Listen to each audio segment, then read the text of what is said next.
조합제TV 시청자 여러분 안녕하십니까. 2022년 11월 14일 오전 6시 30분입니다. 오늘은 위대한 민족 중흥의 기수 그리고 세계적 문명 건설의 챔피언이신 박정희 대통령이 탄생한 105주년이 되는 날입니다.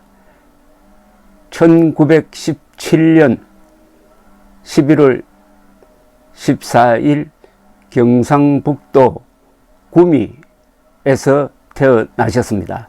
당시에는 선산군이었습니다. 그런데 오늘 그 뜻깊은 날을 맞이해 가지고 이승만 트루먼 박정희 동상 건립 추진 모임에서 아주 애절한 호소문을 발표를 했습니다. 그걸 소개를 해 드리겠습니다. 제목이 이럴 수가 있습니까? 박정희 기념관에 박정희 동상을 세우지 못하게 합니다. 읽어 드리겠습니다.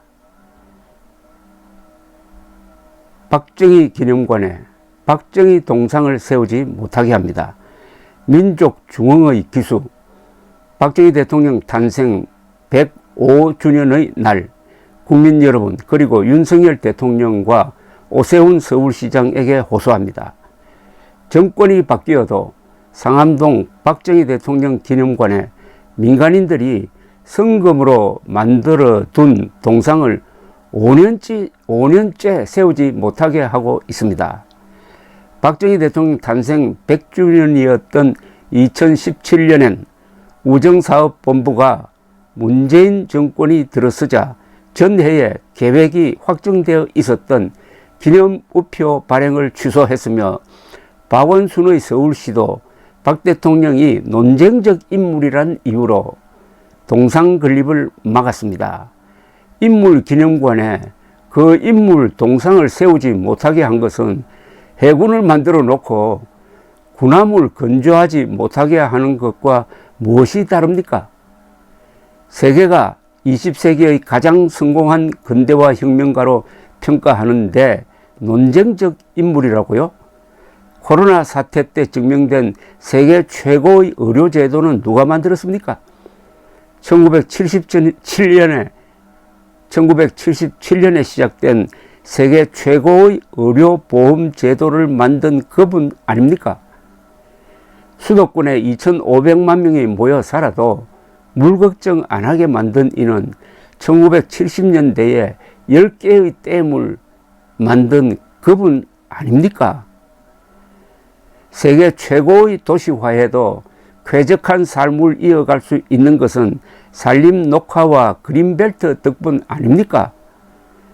18년 동안 수많은 폭력 시위를 진압하면서도 단 한 번도 발포 명령을 내리지 않았으며 단 한 사람도 죽이지 않고 근대화 혁명을 성공시킨, 그래서 싱가포르의 고 이광요 수상이 20세기 아시아의 3대 인물이라고 평가한 분이 논쟁적 인물이라고요? 박정희 대통령은 사람, 개, 숲 등 모든 살아있는 것을 사랑한 분이었습니다. 최악의 조건에서 최단기간에 최소한의 희생으로 최대의 업적을 남긴, 그리하여 이 나라를 7대 강국으로 밀어올린 20세기를 대표하는 세계적 지도자이자 문명 건설의 챔피언 박 대통령에게 우리가 이럴 수 있습니까?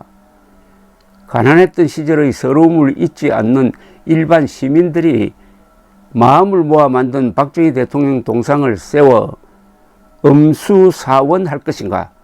아니면 배은망덕으로 화를 부를 것인가? 국민 윤석열 대통령, 오세훈 서울시장의 결단을 호소합니다. 박정희 기념관에 박정희 동상을 세우지 못한다면 대한민국은 세계의 웃음거리가 될 것입니다. 이 대목이 가슴을 칩니다. 박정희 대통령은 사람, 개, 숲 등 모든 살아있는 것을 사랑한 분이었습니다. 최악의 조건에서 최단기간에 최소한의 희생으로 최대의 업적을 남긴, 그리하여 이 나라를 7대 강국으로 밀어 올린 20세기를 대표하는 세계적 지도자이자 문명건설의 챔피언 박 대통령에게 우리가 이럴 수 있습니까? 우리가 이럴 수 있습니까?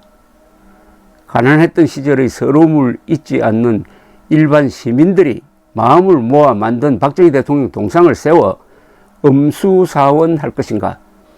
아니면 배은망덕으로 화를 부를 것인가? 국민 윤석열 대통령, 오세훈 서울시장의 결단을 호소합니다. 엄수사원은 우물물을 마실 때는 그 우물을 누가 팠는지를 생각하자는 이야기입니다. 지금 박정희 대통령 그리고 이승만 대통령 등 고마운 위인들이 파놓은 우물물을 우리는 거의 공짜로 오늘 또 아주 맛있게 마시고 있습니다. 그런데 그 우물물에 침을 뱉으면 되겠습니까?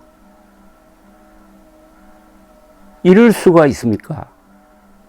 박정희 기념관에 박정희 동상을 세우지 못하게 합니다. 어떻게 생각하십니까? 감사합니다.